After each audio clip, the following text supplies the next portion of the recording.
ചിരിച്ചുകൊണ്ട് മാത്രം എന്നെ കണ്ടാ മതി, അങ്ങനെ ഒരു കട്ടായം ഉണ്ടോ, അങ്ങനെ നിർബന്ധമുണ്ടോ? കട്ടായൊന്നുമില്ല.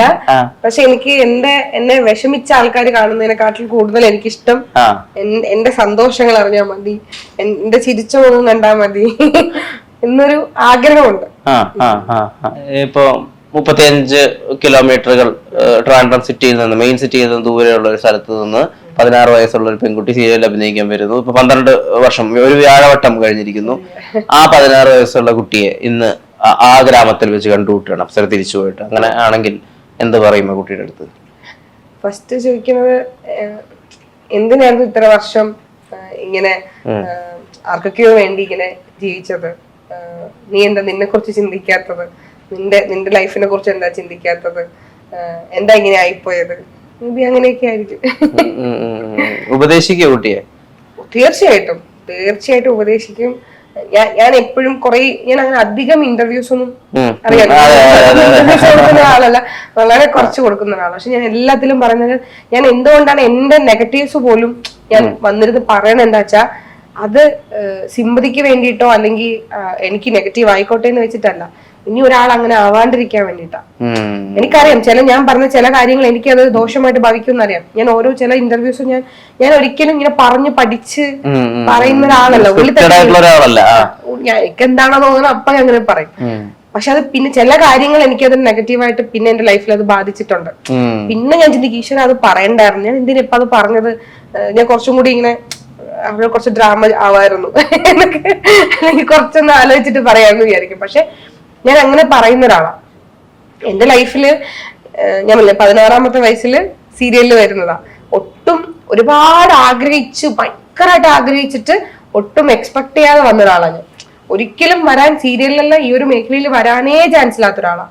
മീൻസ് ഞാനൊരു സാധാരണ നാട്ടിൻപുറത്ത് വീട്ടിലെ അമ്മയും ഞാനും ചേച്ചി 3 സ്ത്രീകൾ മാത്രമുള്ള ഒരു വീട്. നമ്മുടെ നാട്ടിൻപുറത്തെ ഒരു കോൺസെപ്റ്റ് ഇപ്പോഴും മാറിയിട്ടില്ല. ഇപ്പോഴും എന്റെ അമ്മയൊക്കെ ചുരിദാർ ഇടാൻ തുടങ്ങിയത് ഇപ്പൊ ഈ റീസെന്റ് ആയിട്ടാ.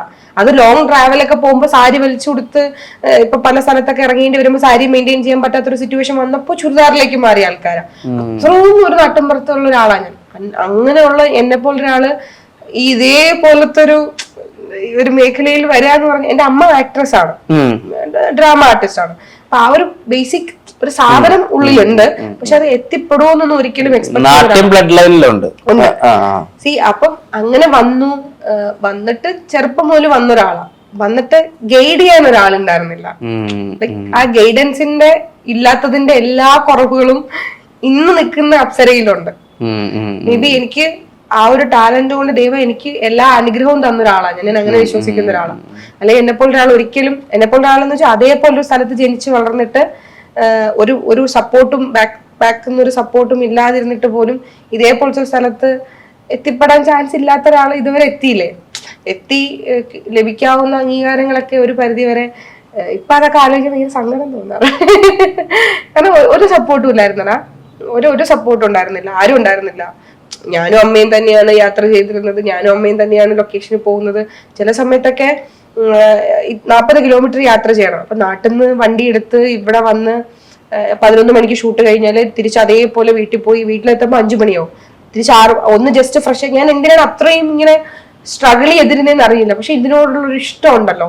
പിന്നെ കുറച്ച് കഴിഞ്ഞപ്പോഴത്തേക്കും വേറെ കുറെ ബാധ്യതകൾ തലയിലെടുത്ത് വെക്കേണ്ടി വന്നു. എന്റെ വീട്ടിലല്ല, അല്ലാതെ എന്റെ കുറെ ഇഷ്ടങ്ങളുടെ പിന്നാലെ പോയപ്പോ കുറെ ബാധ്യതകൾ തലയിൽ വെക്കേണ്ടി വന്നു.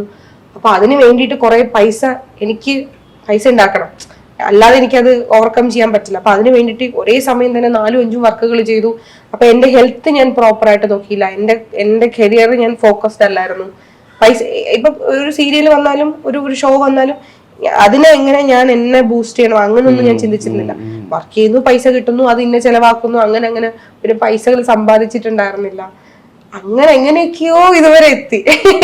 കിട്ടിയ കുറെ നല്ല കാര്യങ്ങളുണ്ട്, അതിനെയൊന്നും ഞാൻ യൂട്ടിലൈസ് ചെയ്യാനുള്ളൊരു ഇപ്പൊ തോന്നുന്നുണ്ട്. 8 മണിക്കൂർ ഉറക്കം, നല്ല ഭക്ഷണം, കൃത്യമായി വെള്ളം കുടിക്കുക, അതൊക്കെ ഒരു ലക്ഷറിയാണ്.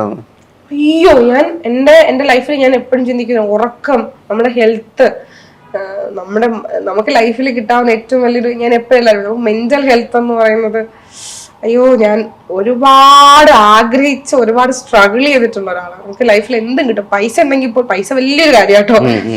ഞാൻ സത്യസന്ധമായി പറഞ്ഞ എനിക്കിപ്പം 29 വയസ്സുണ്ട്.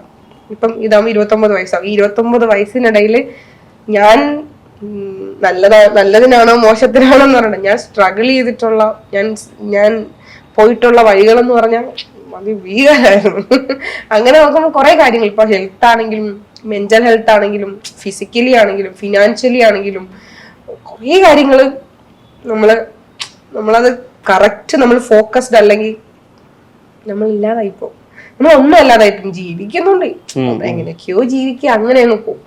നമുക്ക് ജീവിക്കാന്ന് പറയാൻ നമുക്ക് വേണ്ടിയിട്ട് ജീവിക്കുമ്പോൾ നമുക്ക് കിട്ടുമ്പോ ഇവൻ ഇപ്പൊ എനിക്കൊരു അവാർഡ് കിട്ടി, അപ്പൊ സ്റ്റേറ്റ് അവാർഡ് കിട്ടിയിട്ടുണ്ട്. ഓൾമോസ്റ്റ് എനിക്ക് തോന്നുന്നു ഈ ഒരു കുറെ അവാർഡുകൾ കിട്ടും. State award, Asianet television award, Prem Nazir award, Thikkurissy award, കുറെ ആദരവുകൾ കിട്ടിയിട്ടുണ്ട്. പക്ഷെ എന്തായി? അതുകൊണ്ട് എന്താ, ഒരു ഷെൽഫിൽ വെച്ചിട്ടുണ്ട്, അത്ര തന്നെ.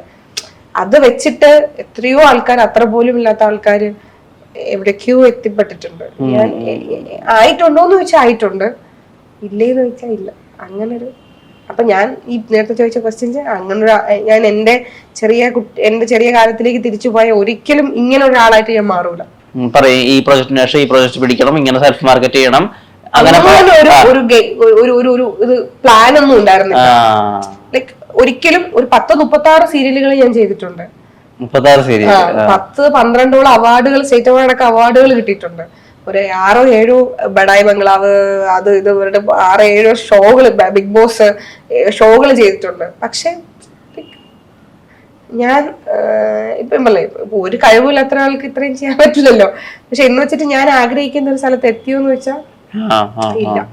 അതുകൊണ്ട് ഞാൻ ഇപ്പൊ എന്നെക്കാൾ ചെറിയൊരാളെടുത്ത് ഞാൻ അല്ലെങ്കിൽ ഇതിലേക്ക് വരാൻ നിൽക്കുന്ന ആൾക്കാരോട് ഞാൻ എപ്പോഴും പറയും, ഒരിക്കലും അങ്ങനെ ആവരുത്. കറക്റ്റ് നമ്മൾ ഫോക്കസ്ഡ് ആയിരിക്കണം. ഈ ഒരു പ്രൊഫഷണൽ മാത്രമല്ല, ലൈഫിൽ എപ്പോഴും നമ്മൾ ഇത് കഴിഞ്ഞ നെക്സ്റ്റ് എന്താന്നൊരു പ്ലാൻ നമുക്ക് എപ്പോഴും വേണം. പിന്നെ ആർക്ക് വേണ്ടിയിട്ടും ജീവിക്കരുത്, ആർക്ക് വേണ്ടിയിട്ട് നമ്മുടെ സമയവും നമ്മുടെ ജീവിതവും നമ്മുടെ സ്നേഹവും നമ്മുടെ ഇഷ്ടവും ഒരാൾക്ക് വേണ്ടി നമ്മൾ ഇൻവെസ്റ്റ് ചെയ്യരുത്. 100% ഇൻവെസ്റ്റ് ചെയ്യരുത്. നമുക്ക് ഫസ്റ്റ് പ്രയോറിറ്റി എപ്പോഴും നമ്മൾ തന്നെയായിരിക്കണം.